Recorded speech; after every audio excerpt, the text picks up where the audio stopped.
සියලු දෙනාටම තෙරුවන් සරණයි. පින්නතුනි, අද ධර්ම දේශනාවේ මාතෘකාව හැටියට අපි මේ දවස්වල සාකච්ඡා කරන්නේ නිවැරදිව මරණ සතිය වඩන්නේ කොහොමද කියන කාරණාව. පින්නතුනි, මේ මරණය ඊටාම නිවැරදිව සිහිපත් කරන්නේ කොහොමද කියන කාරණාව අපි භාග්‍යතුන් වහන්සේ දේශනා කරනකොට නිවැරදිව මරණ සතිය වඩන කෙනෙකුට උපකාර වෙන කරුණු 8ක් පැහැදිලි කරලා තියෙනවා. ඒකේ පළවෙනි කාරණාව තමයි වදක පච්චුපට්ඨානතෝ කියලා කියන්නේ. නිරන්තරයෙන්ම වදකයෙක් එළඹිලා ඉන්නවා වාගේ කියලා හිතන්න කියලා කියවි. තමන්ගේ ජීවිතේට වදකයෙක් එළඹිලා. හැම වෙලාවෙම ඒ වදකයා කඩුව අරගෙන පිටිපස්සේ ඉන්නවා වාගේ දකින්න ඕනේ. නමුත් ඔහු කොයි වෙලාවෙ කඩුව පාත් කරයිද කියලා දන්නේ නැහැ. ඒ වගේ තමයි අපේ ජීවිතෙත් මෙහෙම හිටියට කොයි වෙලාවෙ කොතන කොහොම නැති වෙයිද කියන කාරණාව අපි කවුරුවත් දන්නේ නැහැ. එහෙනම් පළවෙනි ක්‍රමය වදක පච්චුපට්ඨානතෝ. අපි පහුගිය ධර්මදේශනාවෙන් අවසාන හරියේ සාකච්ඡා කරමින් හිටියේ මේ කාරණාව. අපි මේ දේශනාව නිමා කරපු තැන ඉඳලා මේ කරුණු ටික ඉස්සරහට සාකච්ඡා කරමු. පින්නතුනි, මෙතන මේ වදක පච්චුපට්ඨානතෝ කියන කාරණාවෙන් පැහැදිලි කළා සිතක් උපදිනවා, සිතක් පවතිනවා, සිතක් නැති වෙනවා. හැම සිතකටම උපාද ස්ථಿತಿ භංග කියලා අවස්ථා තුනක් තියෙනවා. ඇති වෙනවා, පවතිනවා, නැති වෙනවා. නමුත් මේ ඇතිවීම, පැවතීම, නැතිවීම කියන එක මොන තරම් වේගෙන් සිද්ධ වෙනවද? තත්පරයකට සිත් කෝටි ප්‍රකෝටි ගණක් උපදිනවා. තප්පරයක් ඇතුලේ ඉපදිලා පැවතිලා නැති වෙලත් ඉවරයි. එක සිතක්ද සිත් කෝටි ගණක්. එතකොට මේ සිත මොනතරම් වේගවත්ද කියන කාරණාව අපිට කොහොමවත්ම හිතාගන්න බෑ. බුද්ධ ආදී මහෝත්තමයන් වහන්සේලා, මහ රහතන් වහන්සේලා මේ ඉපදීම, පැවතීම, නැතිවීම දකිනවා. ඒ තරම්ම වේගවත් මේ ක්‍රමය. එනම් මෙතන සඳහන් කළා මේ ප්‍රතිසන්දි සිත උපදිනවත් සමගම කඳු මුදුනකින් බිමට වැටෙන ගල් පතුරක් වගේ බිඳෙනවා කියලා. ප්‍රතිසන්දි සිත කියලා කියවි ඉස්සරලාම මව් කුසට බැහැගත්ත හිත. ප්‍රතිසන්දි සිත. උපදිනවත් එක්කම ඒ සිතත් මැරෙනවා. කඳු මුදුනකින් බිමට වැටෙන ගල් පතුර බිමට වැටෙනකොට සීකර කුඩු වෙලා යනවා. උඩ ඉඳලා ගල් පතුරක් උඩට වැටෙන දිය බින්දුව ඒ ගල් පතුර උඩට වැටෙනවත් එක්කම විනාශ වෙලා යනවා.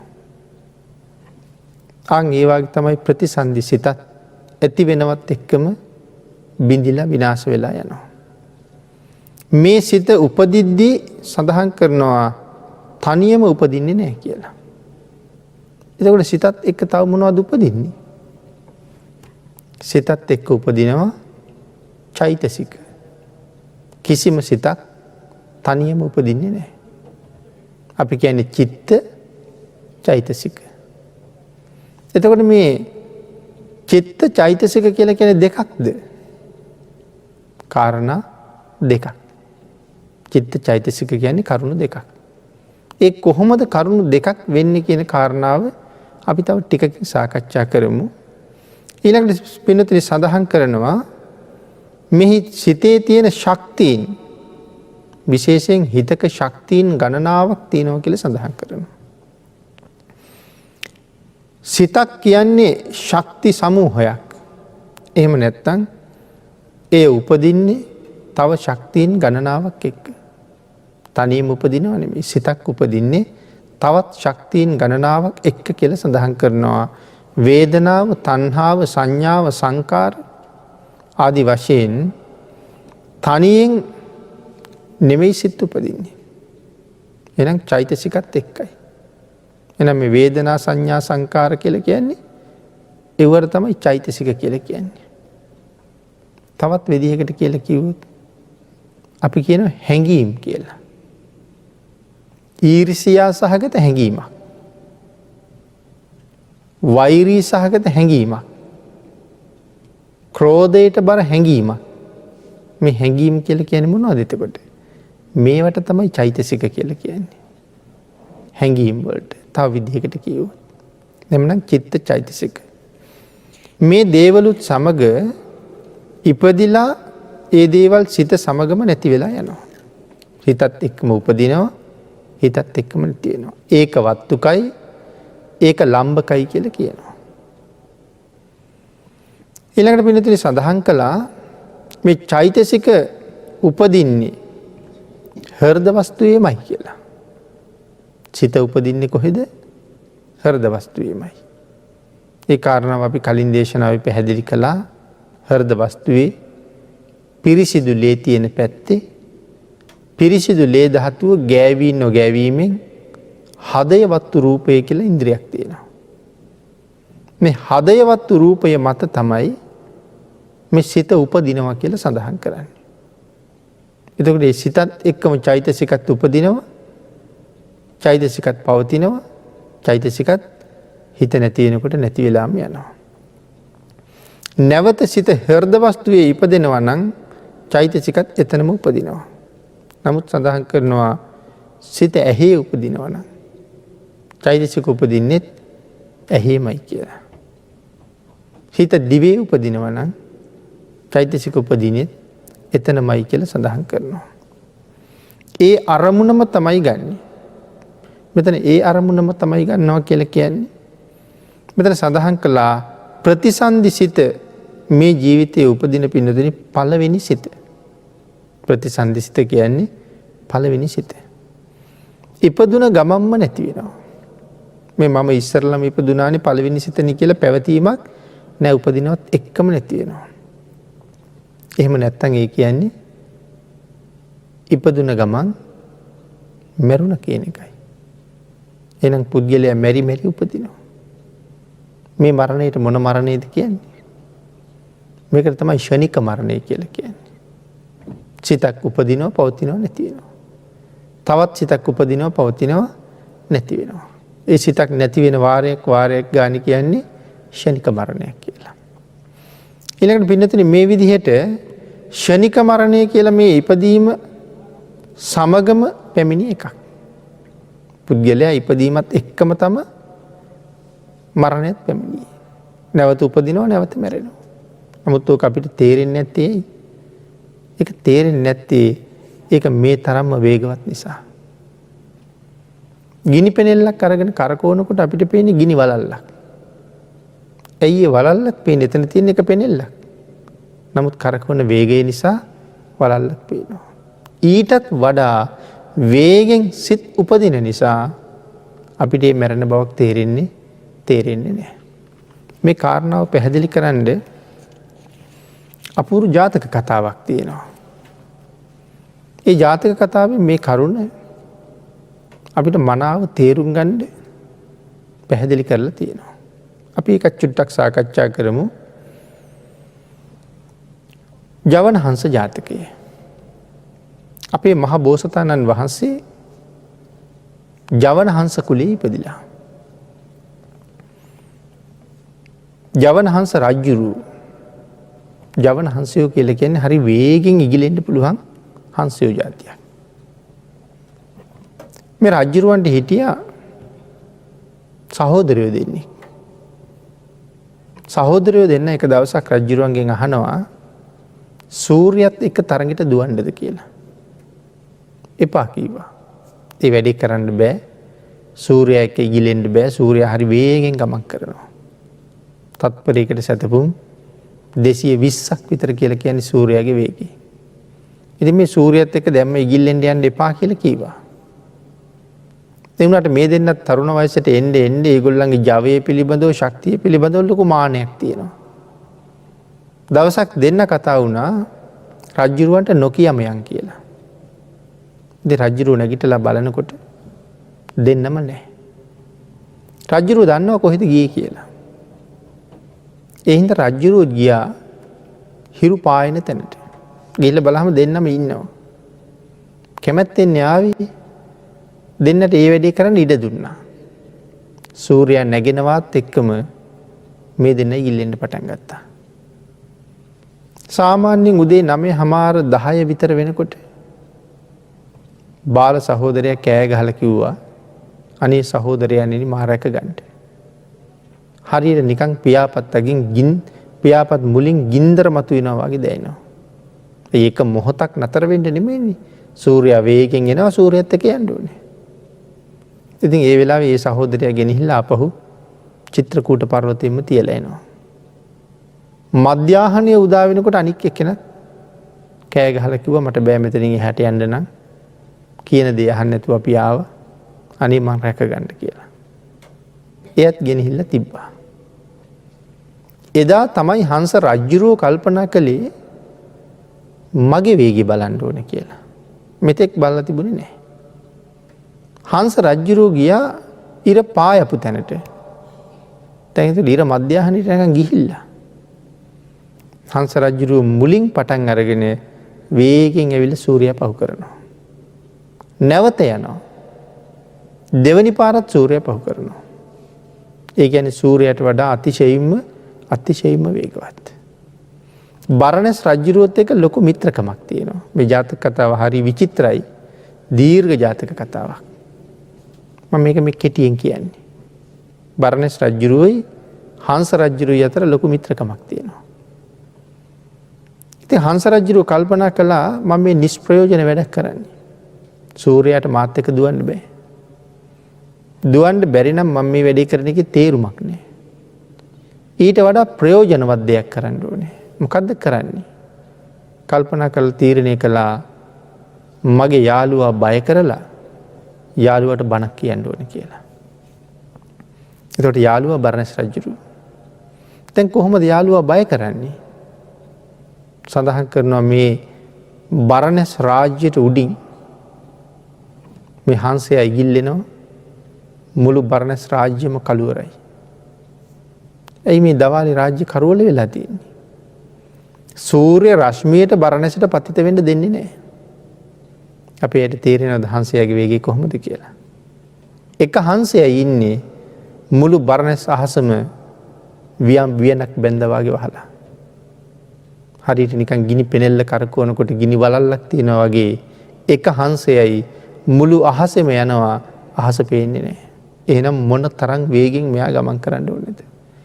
බරණැස් රාජ්‍යම කරවල වෙලා රජුරු බය වෙලා ඉන්නේ. ඇයි මේ වෙනද කරවල වැටෙන්නේ නැති වෙලාවක මුළු රාජ්‍යම කරවල වෙලා. එහෙම කරලා රජුරු ගාවට යනවා. ගිහලා කියනවා බය වෙන්න එපා. මමයි මේ කරවල කෙරුවේ. ඉතින් රජුරුවට පිළිගන්න පුළුවන්ද මේක? රජුරු ඒ නිසා කිව්වා මට ඒ වේගෙ බලන්න ඕනේ කියලා.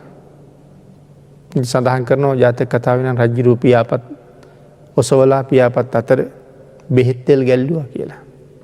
මේ තරම් වේගෙන් ඉගිල්ලිලා වෙහෙස ඇති කියලා. සඳහන් කළා වැඩක් නෑ මහරජු. මට නම් පුළුවන් පෙන්වන්න. ඒ වුණාට මම යන වේගෙ පේන්නේ නෑනේ. නමුත් රජුරවන්ට මේක බලන්නම ඕනේ. ඊට පස්සේ රජුරවන්ට කතා කරලා කිව්වා එහෙනම් දුනුවායු 4 දිනක් කැඳවන්න. රාජාංගනයේ ගල් කණුවක් ගල් ටැඹක් හිටවන්න. 4 දෙනා ගල් ටැඹ 4 පැත්තේ හේතු කරන්න. ඒගොල්ලන්ට කියන්න 4 පැත්තකට ඊතල 4ක් විදින්න කියලා. තමන්ගේ උපරිම ශක්තිය. ඒ ඊතල 4ම බිම වැටෙන්න ඉස්සෙල්ලා මං ගෙනල්ලා දෙනවා. දැන් එතකොට ගල් ටැඹ හිටවලා තියෙනවා. දනුද්දරයෝ 4 දෙනා 4 පැත්තේ ඉන්නවා. මේ කට්ටිය මේ සාමාන්‍ය දනුද්දරයෝද? නේ ඉස්සර දුනුවායන්ට තිබුණා පින්නතනේ විශේෂ උපාධි. ඒ ශිල්පයේ කෙල පැමිණිය අයට. ඒ ඇට කිව්වා අක්කන වේදී, සරවේදී, ශබ්ද වේදී, වාලවීදී. ඉතින් ඒ අය ගැන මේ වෙලාවේ දීර්ඝව විස්තර කරන්න ඕන නැහැ. මේ වගේ දක්ෂ දුනුවායෝ 4 දෙනෙක් තමයි ගෙනල්ලා හතර පැත්තේ හේතු කරලා තියෙන්නේ. හංසයා ඉන්නවා ගල් කණුව උඩ. රජ්ජුරුවන්ට පේන්නේ නැති හින්දා නූලක් බැඳලා තියෙනවා. හංසයාගේ ඇඟේ කකුලක බැඳලා 4 දෙනා ඊතල 4 මුදා හැරියා එකපාර. වැටෙන්ඩ ඉස්සල්ලා ගෙනත් දෙනවා කියලන කීවේ. ඉස්සල්ලා ගිහිල්ලා බටහිර පැත්තට ඊතලයේ විදපුයක් කෙනගේ ඊතලයේ ගෙනල්ලා එයාගේ පයපාමුලින් තියෙනවා. තියල යනවා නැගෙනහිරට විදපුයක් කෙනගේ ඊතලයේ ගේන්න. එයාගේ ඊතලෙත් ගෙනල්ලා එයාගේ පාමුලින් තියෙනවා උතුරටයි දකුණට විදපු දෙන්නගේ ඊතල දෙකත් ගෙනල්ලා පයපාමුලින් තියෙනවා. එතකොට හතරම එකපාර ගන්නෙ නෑ. එකක් ගෙනල්ලා විදපු කෙනාගේ පයපාමුල තියලා තමයි අනිකට යන්නේ.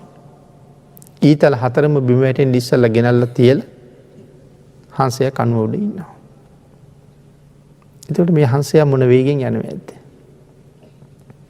බරණැස් රජුරවන්ට තේරෙන්නේ නැහැ මේක. පස්සේ රජුරුව ඇහුවා යාළුවේ හංස රජුරුවනි මීටත් වඩා වේගවත් දේවල් ලෝකේ තියෙනවද? හංස රජුරුව කියනවා මේක මගේ උත්කෘෂ්ඨ වේගයක් නෙමෙයි. මේක මගේ මධ්‍යම වේගයක් නෙමෙයි. මේක මගේ සාමාන්‍ය වේගය. මේ ඊතල අහුලන්න ගියේ සාමාන්‍ය වේගෙන් උපරිම වේගයක් නෙමෙයි ගියේ. එහෙනම් හංස රජුරුවනේ උපරිම වේගයටත් වඩා වේගවත් දේවල් ලෝකේ තියෙනවද? ඔව් මහරජා. රජුරවන්ට හිතා ගන්න බැරුව ගියා මීටත් වඩා වේගවත් දේවල්. මේ සාමාන්‍ය වේගනේ දැක්කේ.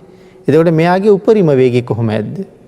ඒතර ඊටත් වඩා වේගවත් දෙයක් තියෙනවා නම් මොකද්ද ලෝකේ ඒක? ඊට සඳහන් කළා මහරජා ඒ තමයි මරණය. මගේ උපරිම වේගයටත් වඩා වේගෙන් සත්වයා හොයාගෙන මරණය එනවා.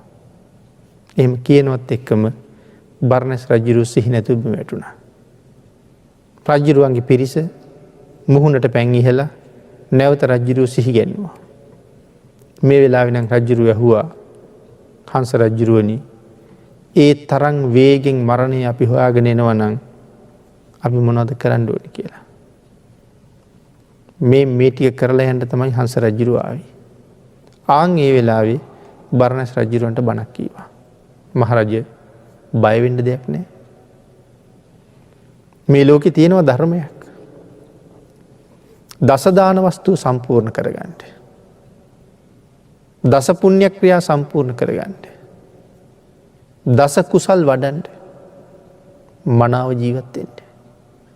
ඒ මාරයා කොයි වෙලාවෙ ලං වුණත් කමක් නැහැ. බය වෙන්න දෙයක් ඇත්තෙම නැහැ.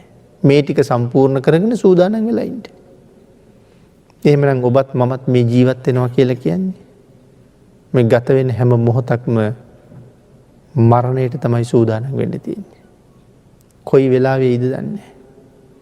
අද ඉන්නත් පුළුවන්. අහලා බලන්න තියෙන්නේ මම සූදානම්ද කියලා. සූදානම් වෙන්න ඕනේ මොනවත් අරගෙනද? දස දාන වස්තුව සම්පූර්ණ කරගන්න කිව්වා. දස පුණ්‍ය ක්‍රියාව සම්පූර්ණ කරගන්න කිව්වා. දස කුසල කර්මපතවල යෙදෙන්න කිව්වා. මනා සීලයක් තියාගෙන සූදානම් වෙලා ඉන්නවනම් මැරිච්ච ගමන් තිරිසන් වෙන එකක් නැහැ. නිරේගාමි වෙන්නේ නැහැ. പ്രേත ලෝකවල අසුර ලෝකවල ඉන්නේ නැහැ. මැරිච්ච කෙනාගේ උපදින තැන තීරණය කරන්නේ සීලය. එහෙම නැත්නම් කෙනෙක් මැරිලා ගිහිල්ලා උපදින්න ඉන්නේ කොහෙද? ආන්ගේ උපදින්න ඉන්න තැන වෙනස් කරන්නේ සීලය. මැරිලා උපදින්න ඉන්නේ සමහරලාවට කුණු ගොඩක් උඩ ඉහළ බැස්සෙක් වෙලා වෙන්නේ. නමුත් ඇහි පිල්ලම් ගහන මොහොතට ඉහළ බැස්සෙක් බවට පත් කරන එක වෙනස් කරලා සුගතියක උපද්දවන්න පුළුවන්කම තියෙනවා තමන් ගාව තියෙන සීලයට. එහෙමනම් අපි කල්පනා කරන්න ඕනේ මම ගාව එහෙම එකක් දැන් තියෙනවද කියලා. තියෙනවා නම් බය නැහැ. නැත්තම් බයක් තමයි ඇති වෙන්නේ. එතකොට එහෙනම් ඒ තරම් වේගෙන් මරණය එනවා කියලා කිව්වේ මේ සිත ඒ තරම් වේගවත් නිසා. උපාද ස්ථಿತಿ භංග. ඇති වෙනවා පවතිනවා නැති වෙනවා නැවත ඇති වෙනවා පවතිනවා නැති වෙනවා. ඉතින් ඒ නිසා මේ කාරණාව සිහිපත් කරාම රජ්ජුරුවන්ට ඇති වුණේ ලොකු සතුටක්. ගුණධර්ම පුරාගෙන ජීවිත පවත්වන්න කියන එක අපිට හොඳ බණක් කියලා තියෙනවා. අපේ බුදුරජාණන් වහන්සේ බෝධිසත්ව අවදියේ තිරිසන් ආත්මවල ඉපදිලත් ලෝක සත්වයාට බණ තමයි කියලා තියෙන්නේ. මොන තරම් කරුණාවක් බෝධිසත්ව කාලේ ඉඳලා සත්වයා කෙරෙහි තිබුණාද? මෙන්න මේ මරණය කියන එක ෂණික මරණය. මේකට කියන්නේ ෂණික මරණය කියලා. සිතක් උපදිනවා පවතිනවා නැති වෙනවා. ඒකට කියනවා ෂණික මරණය කියලා. ඊළඟට පින්නතුනි මේ ෂණික මරණයේ වේගය තමයි අපි මේ ජාතක කතාවත් එක්ක සාකච්ඡා කරන්න යෙදුනේ. ආන් ඒ නිසා මෙතන සිහි කරන්න කියලා තියෙන්නේ ජාතස්ස පන අවස්සන් මරණතු ඉපදුනොත් අනිවාර්යයෙන්ම මැරෙන්න ඕනේ. ඒකයි මේ ජාතස්ස පන අවස්සන් මරණතු ඉපදුනොත් අනිවාර්යයෙන්ම මැරෙන්න ඕනේ. ඒ බව නිතර නිතර සිහි කරන්න ඕනේ කියලා කියනවා. ඉපදුන කෙනා අනිවාර්යයෙන්ම මැරෙනවමයි. නොමැරී ඉඳීමක් නම් ඇත්තෙම නැහැ. ඒක හැම වෙලාවෙම සිහිපත් කරන්න කියනවා.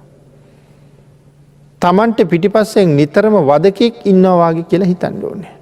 සඳහන් කරනවා කොයි මොහොතේ ගෙල සිඳලායිද දන්නේ. පිටිපස්සේ ඉන්න වදකයක් කොයි මොහොතේ ගෙල සිඳලායිද දන්නේ නැහැ. ඒ වගේ මේ ජීවිතේ මගෙන් කොයි වෙලාවෙ අරගනීද දන්නේ නැහැ. සූදානම් වෙන්න හෙටනම් කල් නැහැ. හෙට සූදානම් වෙන්න හිතන්න පුළුවන්. නමුත් ජීවිතේ අද ගන්න පුළුවන් වදකයක් අඩුව අද බෙල්ලට පාත් කරන්න පුළුවන්. ඒ නිසා කාලයක් ගන්න එපා කියලා කියන්නේ. ඊළඟට සඳහන් කළා මේ උපතත් සමගම පැමිණිලා සිටින මරණය ඒ නිසාම මේ පුද්ගලයන් සත්වයන් ඉපදුනතා පටන් මරණය හොයාගෙන යන්නේ. උපතත් සමගමයි මරණය ඇවිල්ලා ඉන්නේ. පුද්ගලයා මේ සත්වයන් ඉපදුන දා ඉඳලා මරණයට යන්නේ. එහෙනම් ඉපදුන දා ඉඳලා මරණයට යනවා. පිළිතුරු මේකට උදාහරණ මේ ලෝකේ ඕන තරම් තියෙනවා. කන්දක් මුදුනේ ඉඳලා ගලාගෙන බහිනවා ගංගාවක්. කන්ද මුදුනේ ඉඳලා ගලනකොට ඒක වේගෙන් ගලනවනේ. ඒක මොහොතක්වත් කොතනවත් නතර වීමක් තියනවද? මේක ගලාගෙන යනවා. අපේ ජීවිතෙත් නතර වීමක් නම් කොතනවත් නැහැ. මේකත් ගලාගෙන යන්නේ කවදා හරි මරණයකට. ගඟ ගලාගෙන යනවා මොහොත ගාවට. සාගරයේ දක්වා ගඟ ගලනවා. ඔබයි මමයි එක මොහොතක්වත් නතර නොවි මේ කොහාටද යන්නේ? මරණය ගාවට. අපි කොයි පැත්තට ගියත් යන්නේ මරණය ගාවට නෙමෙයිද? ඉස්සරහට ගියත් පිටිපස්සට ගියත් නැගෙනහිරට බටහිරට උතුරට දකුණට කොහෙ ගියත් අපි යන්නේ මරණය ගාවට. ඒ නිසා බේරෙන්න පැත්තක් ඇත්තෙම නැහැ. ඒ නිසා මෙතන සඳහන් කරන්නේ සත්වයන් ඉපදුන දා පටන්ම මරණය හොයාගෙන යනවා. කොයි වගේද? සූර්යා මතුවන තැන පටන් බහින පැත්තටමයි යන්නේ. සූර්යා යම් තැනකින් මතුවෙනවා. අපිට පේන්නේ ටික ටික උඩට එනවා වගේනේ. නමුත් මේ කොහෙද යන්නේ? මේ හොයාගෙන යන්නේ බහින තැන. එතකොට අපි ඉපදුන දා ඉඳලා අපිටත් පේන්නේ ලදරුවා ළමයා වුණා. ළමයා තරුණයා වුණා. ඉතින් අපි හරි කැමතියි ඒ තරුණ වයසට එනකන් එනවට. එහෙනම් මේ ලදරුකම ළමාකම තරුණකම මැදි වය මේ සේරම පහු කරගෙන මේ කොහෙද යන්නේ? මරණය ගාවට. සූර්යාගේ ගමනම තමයි අපිත් මේ යන්නේ. ඒ වගේම සඳහන් කරනවා මේ ළමයා ඉපදුන දා ඉඳලා ටික ටික මේ යන්නේ මරණය හොයාගෙන. ඊළඟට යම්සේ පර්වත මුදුනෙන් ගලන දිය ඇලි තනකොළ පඬරැල් මේ සියල්ලම අරගෙන ගසාගෙන යනවා අවසානයේ දක්වා. නැත්නම් සාගරයේ මුණ ගැහෙනකම්. එක මොහොතක්වත් නවතින්නේ නැහැ. ඒ වගේ තමයි අපිත් එක මොහොතක්වත් නවතින්නේ නැහැ. රෑ දවල් දෙකේම මේ යන්නේ මරණය හොයාගෙන. අන්න ඒ වගේ මොහොතකුද නොනැවති මරණයට අභිමුඛවම තමයි අපි ගමන් කරන්න කියලා සඳහන් කරනවා. ඊළඟට තවත් උදාහරණයක් සඳහන් කරනවා මේ ගවයා. කවුරු හරි ගවයෙක් අරගන්නවා මරන්නට. ගෙදරක ඇති කරන ගවයෙක්. ගෙදර මිනිස්සුන්ගෙන් සල්ලි දීලා ගන්නවා. ගවයට කණ්ඩත් දෙනවා. ගවයට බොණ්ඩත් දෙනවා. කඹයකුත් දාගන්නවා. බොහොම කීකරුවා අරන් යනවා. කොහටද මේ ගෙනියන්නේ? ඝාතනාගාරයට. දැන් එතකොට ගවයා මේ ඇති කරපු ගෙදර ඉඳලා පාදය ඔසවලා තියෙන පියවරක් ගානේ කොහාටද එයා ලං වෙන්නේ? ඝාතනාගාරය ගාවට. ඒ කියන්නේ ජීවිතේ අවසානයේ සිදුවෙන තැනට. ගවයා ඒක දන්නවද? එයා බොහොම කීකරුව යනවා. අන් ඒ වාගේ මේ මොහොතේ යම් පාදයක් ඔසවලා යම් තැනක අපි තියෙනවද? ඒ පය තීතියා යන්නේ මරණය ගාවට. අපිට හිතෙනවා අපි කොළඹ යනවා, අපි නුවර යනවා, අපි වන්දනාව යනවා. මේ කොයි පැත්තට ගියත් කොහෙද මේ යන්නේ? මේ කොයි පැත්තට ගියත් මේ යන්නේ මරණය ගාවට. ඒ හින්දා මේකේ නිමාවක් නැහැ. හැම වෙලාවෙම අවශ්‍ය සූදානමක් විතරයි. සූදානම් පුද්ගලයා ඒ ඕනෑම මොහොතක ඒ තත්ත්වයට මුහුණ දෙන්න බලාපොරොත්තු වීම තමයි සූදානම් වෙලා ඉන්නේ. ඊළඟට පින්නතුනි මේ කාරණා තවත් විස්තර කරනකොට තවත් සඳහන් කරනවා යම් කෙනෙක් මේ මහ පොළවේ පය තියලා පයින් ඇවිදගෙන යනවද? යානාවක යනවද? අහසින් යනවද? ඒ කොහෙන් ගියත් ගිහිලා තියෙන්නේ මරණය ගාවටමයි කියන කාරණාව. අන්න එහෙම පින්නතුනි හිතලා බය වෙන්න කියලා එහෙම නෙමෙයි මෙතන කියන්නේ. මේ තරම් ඉක්මනට මං හොයාගෙන මරණය එනවා කියලා බය වෙන්න කියලා නෙමෙයි අපිට කියන්නේ. මොකද බය වුණා කියලා ඉති වැඩක් තියනවද? බය වුණා කියලාවත් ඇඬුවා කියලාවත් වෙනත් කටයුත්තක යෙදුණ කියලාවත් මරණය නවතින්නේ නැහැ. අඬන කෙනා ගාවටත් එනවා, බයේ ඉන්න කෙනා ගාවටත් එනවා, සතුටින් ඉන්න කෙනා ගාවටත් එනවා. අහවල් කෙනා ළඟට යන්නේ නැහැ කියලා කෙනෙක් මරණයට නැහැ. හැම කෙනා ගාවටම යනවා. එහෙනම් මෙතන සඳහන් කළේ මරණානුස්සතියේදී සඳහන් කරන්නේ සංවේග උපදවන්න කියලා. බය වෙන්න කියලා නෙමෙයි. සංවේග උපදවන්න කියලා. කොහොමද සංවේග උපදවන්න කියන්නේ? දැන් මේ වෙලාවේ මරණය මට ලැබුණොත් මම ඒ මරණයට සූදානම්ද කියලා හිතන්න. සංවේග උපදවනවා කියලා කිව්වේ ඒකයි. සූදානම් බව Tamanට වැටහෙන්නේ නැත්තම් සිල් නැහැ. අනතුරුදායකයි. ගුණ නැහැ. තිසරණ නැහැ. ධර්මානුකූල වෙලා නැහැ. මෛත්‍රී සහගත බව නැහැ. හැම තැනම අනතුරුදායකයි. සූදානම් වෙන්න කිව්වා. සංවේග උපදවන්න කිව්වා.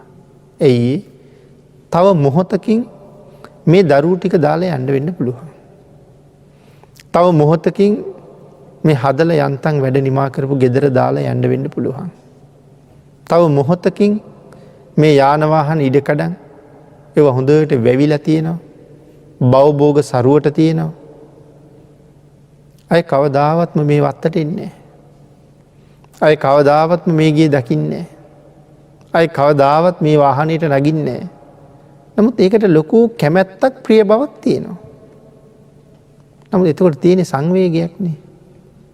වැස්ස වහිනවා, අඳුර වැටෙනවා, සීතල දැනෙනවා, අවුව වැටෙනවා. මේ වැව් පිරීලා තියෙනවා, ගංගා ගලනවා, පරිසරය ලස්සනයි.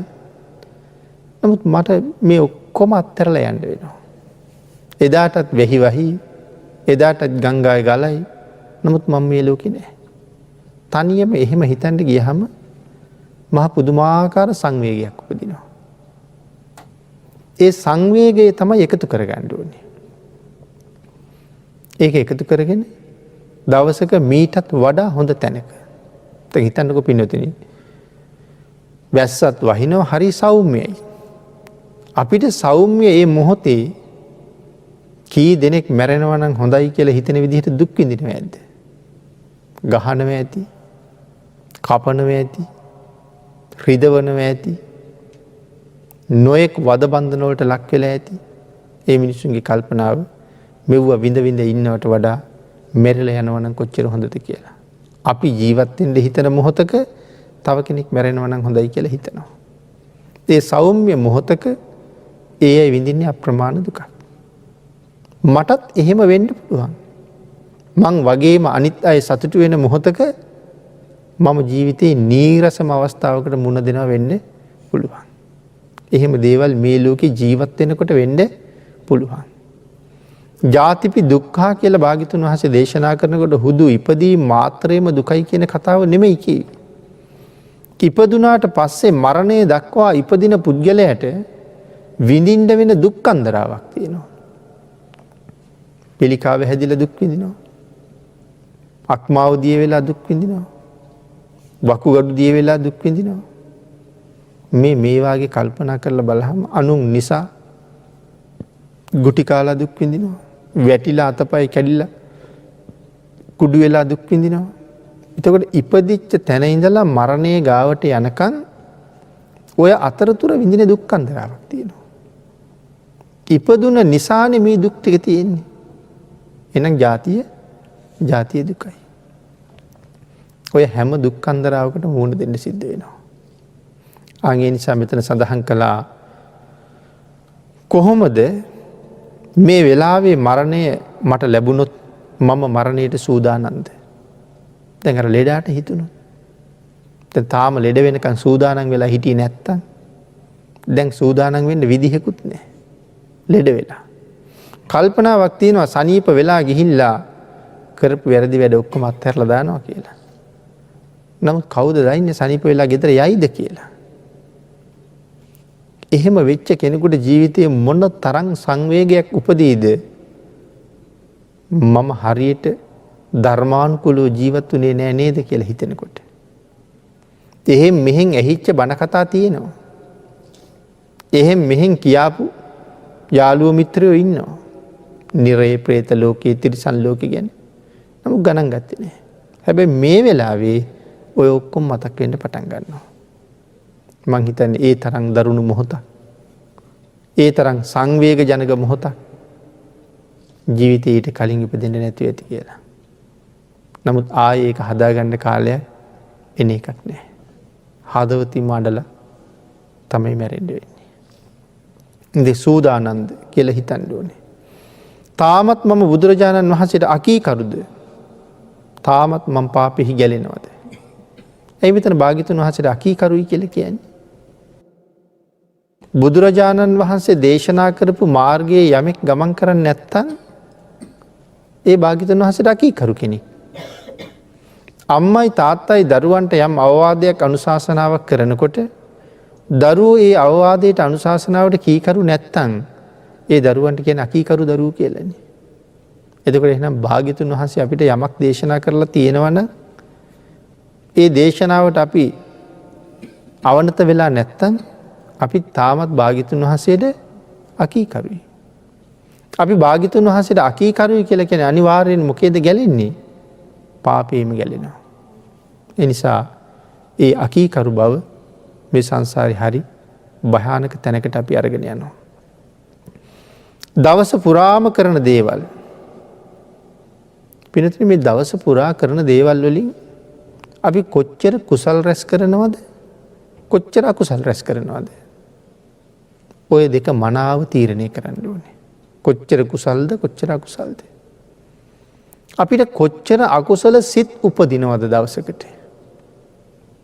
රාගසිත, දේශසිත, මෝහසිත, ලෝභසිත, ඒ සේරම දේවල් අකුසල් සිත්නේ.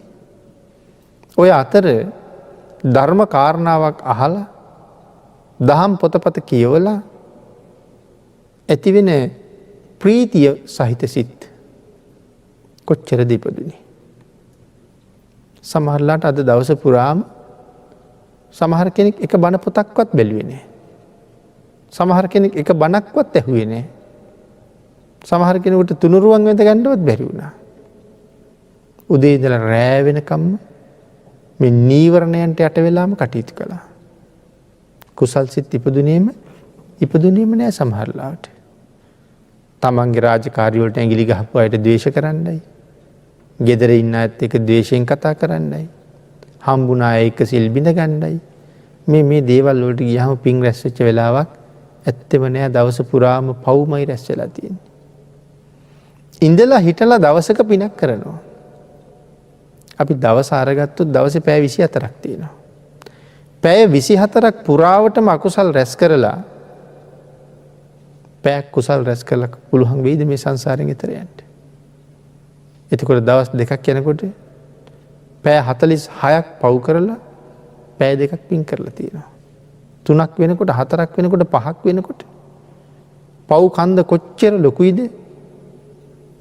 පින් ටික ඊළඟ තියාපු අබෑටයක් වගේ. පුළුවන් වෙයිද එතකොට ගොඩ යන්න? ආන් ඒකයි හිතන්න තියෙන්නේ. එහෙනම් මං තාම සූදානම් නැහැ. ඒ හින්දා දැඩිසේ වීරිය කඩන්න ඕනේ. මේ සංසාරයෙන් එතර යන්න නම්. ඒ කාරණාවයි මෙතන මේ සිහිපත් කරන්නට යෙදුනේ. ඊළඟට පින්නතුනි මේ කියන කාරණාවල් මනාව කල්පනා කරලා බොහොම සංසාරී මනුස්ස ජීවිතයක් ලැබෙනවා කියන එක පරම දුෂ්කරයි. ඒ කියන්නේ අද ලැබිලා තියෙන මේ මනුස්ස ජීවිතේ ආය සමහරට අවුරුදු කෝටි ගානකින්වත් හම්බෙන්නේ නැති ජීවිතයක් මේ හම්බ වෙලා තියෙන්නේ. තව මොහොතින් විදිලා යන්න පුළුවන්. ආන් ඒ හින්දා කුසල් කරලා ආපහු සුගතියක උපදින්න පුළුවන් තැනට ජීවිතේ කොහොම හරි පෝෂණය කරන්න ඕනේ කුසල් වල. කුසල් දහම් රැස් කිරීම අඩු කරන්න හේතු වෙන ප්‍රමාදයේ හෙවත් කුසලයට කම්මැලිකම අපි නැති කරන්න ඕනේ. කුසලයට තියෙන කම්මැලිකම නැති කරන්න ඕනේ. මොකද අපේ කම්මැලිකම වැඩියෙන්ම තියෙන කුසල් පැත්තට. අකුසල් කරන පැත්තට එහෙම කම්මැලි බවක් පේන්නේ නැහැ. බණ අහන්න ඕනේ කියලා හිතුනොත් වෙන වැඩකට යෙදෙනවා. බණ පොතක් බලන්න ඕනේ කියලා හිතුනොත් සමහරලාට නිදා ගන්නවා. පින්කමක් කරන්න ඕනේ තැන අපි ඒකට පහු වෙනවා. හැබැයි අකුසලයක් රැස් කරන්න යමකටද යෙදෙන්න තියෙන්නේ ඒ හැම එකක්ම සැලසුම් කරලා උනන්දුවෙන් උද්‍යෝගයෙන් මේ වෙනුවෙන් යෙදෙනවා. ඒක සාමාන්‍ය සත්වයාගේ සිරිත. ඒක නිසා තමයි සාමාන්‍ය සත්වයාගේ මහගෙදර වගේ නිරය කියලා සඳහන් කරලා තියෙන්නේ. අවීචයට අබෑටයක් දැම්මහම ඒක කාලාන්තරයකට බිම වැටෙන්නේ නැහැ කියලා කියන්නේ. අවීචයේ ඒ තරම්ම නිරිසත්තුන්ගෙන් පිරීලා. උපමාව කොහොමද තියෙන්නේ? බටයකට ඊයම් පුරවහම ඒ බටේ අතුරු සිදුරු නැතුව ඊයම් වලින් පිරෙනවා. අවීචයත් නිරිසත්තුන්ගෙන් පිරීලා ඉන්නේ වගේ කියලා කියනවා. මේ වාගේ ශ්‍රේෂ්ඨ මනුස්ස ජීවිත අරගෙන ඒකේ වටිනාකම තේරුම් නොගත්ත අය. ආන් ඒ නිසා මෙතන සඳහන් කරනවා මෙන්න මේ කම්මැලිකම නැති කිරීම සඳහාම කුසලයට තියෙන අකමැත්ත නැති කිරීම සඳහාම මරණ සතිය වඩන්න කියලා. මොකද නිතර මම මැරෙන කෙනෙක් මරණං ආදී වශයෙන් මරණය සිහිපත් කරනකොට හොඳට භවභෝග සම්පත් තියාගෙන ජීවත් වෙච්ච අය ඒ සම්පත් සියල්ලම අතහැරලා දාලා මැරිලා ගිහිල්ලා තියෙන බව මනාව කල්පනා කරාම ඒ පුජ්‍යලයට මමත් මැරෙනව නේද කියන කාරණාව ටික ටික හිතෙන්න පටන් ගන්නවා. එහෙම නැති වුණා නම් අපි ඕන තරම් මරණ දැකලා තියෙනවා පින්නතුනි. මේ ජීවිතේ කොයි තරම්නම් මලගෙවල් වල අපි ගිහිල්ලා ඇද්ද? නමුත් ඒ කාගේවත් මරණය පිළිබඳව හැඟීමක් තියෙනව පේනවද? හරියට නිකන් අර මැරිච්ච මිනිසයා විතරයි මැරෙන්නේ, අපි කවුරුවත් මැරෙන්නේ නැහැ වාගේ ඉන්නේ. ඉඳ සංවේග බවක්, මේ මරණය සිහිපත් කරන බවක්, දකින්න බවක් එහෙම එකක් නැහැ. වැඩියෙන් වැරදි කරන තැනක් නේ මලගෙදර කියලා කියන්නේ. මැරිච්ච මිනිසයාත් පැත්තක. තව පිරිසක් මේ අප්‍රමාදී වෙනවද? කුසල් වඩනවද? මේ මිනිස්යාට වෙච්ච දේ තව ටිකකින් මට වෙයි කියලා හිතෙනවද? එහෙම හිතෙන්නේ නැහැ, මැරෙන්නේ නැහැ වගේ ජීවත් වෙනවා. සමහර වෙලාවට මැරුණා කියලා දන්නෙත් නැහැ. එහෙම සඳහන් කළේ ඒ මිනිසයා මැරිලා මල් ශාලාවට ගෙනහිල්ලා කපලා පස්සේ අරගෙන ඉන්නේ මේ කෑලි කෑලි කපාපු මිනිස්සෙක්. නමුත් හරියට අපි අඬන්නේ පණ තියනවා වගේ. ඊට පස්සේ ගෙදරින් ගෙනියන්න මේ පෙට්ටිය වහනකොට ආයෙ කෑ ගහලා අඬනවා. කවුරු හරි ඉක්මනට ඇවිල්ලා ඇහුවොත් ඇයි පණ තියනවද පෙට්ටියේ ඉන්න කෙනාට ඇහුවොත්? එමේ මේක වහනකොට හුස්ම හිර වෙලා මැරෙයි වාගේනේ. පණ තියනවද කියලා ඇහුවොත් මොකද්ද දෙන උත්තරේ? නෑ මැරිලා. ඉතින් එහෙනම් මොකටද අඬන්නේ කියලා ඇහුවොත්?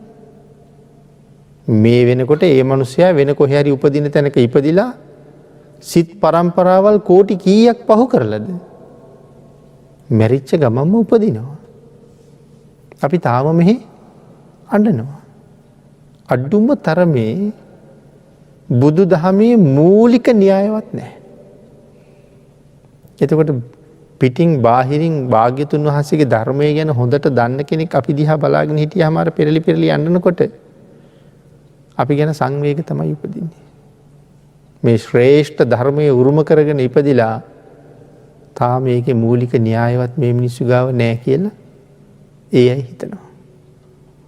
මොකද මැරිච්ච කෙනෙක් වෙනුවෙන් ඇඬුවා කියලා එන්නෙත් නැහැ. පණ දෙන්න පුළුවන්කමකුත් නැහැ. සංවේග උපදවන්න ඕනේ. මේ දවස් දෙකක් තුනක් ගේ ඇතුලේ තිබුණා. ඒ කාලේ මමත් මැරෙයි කියලා වගේ විත්තියක් තිබුණේ නැහැ.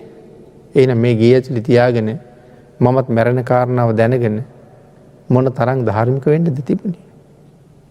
එහෙම වුණේ නෑ අපි. ආන්ගේ හින්දා අපිට මේක තේරිලා නැහැ. නමුත් භාග්‍යතුන් වහන්සේ ඇයි මරණ සතිය දේශනා කළේ? කුසලයට කම්මැලි පුද්ගලයා මරණ සතිය වඩනකොට නැවත නැවත කුසල් වඩන්න පෙළඹෙනවා. ඒකටයි මරණ සතිය. එහෙමනම් පින්නතුනි දේශනාවට තියෙන කාලේ නිමා වෙලා නිසා අපි අදට මේ විදිහට නතර කරලා මේ පිළිබඳ දේශනාව ඉදිරියට තව දේශනා කීපයකින් සාකච්ඡා කරමු. තුනුරුවන්ගේ අනන්ත ආශිර්වාදයෙන් ඔබට ශක්තිය, ධෛර්යය, වාසනාව උදා වේවා කියලා ආශිර්වාද කරනවා.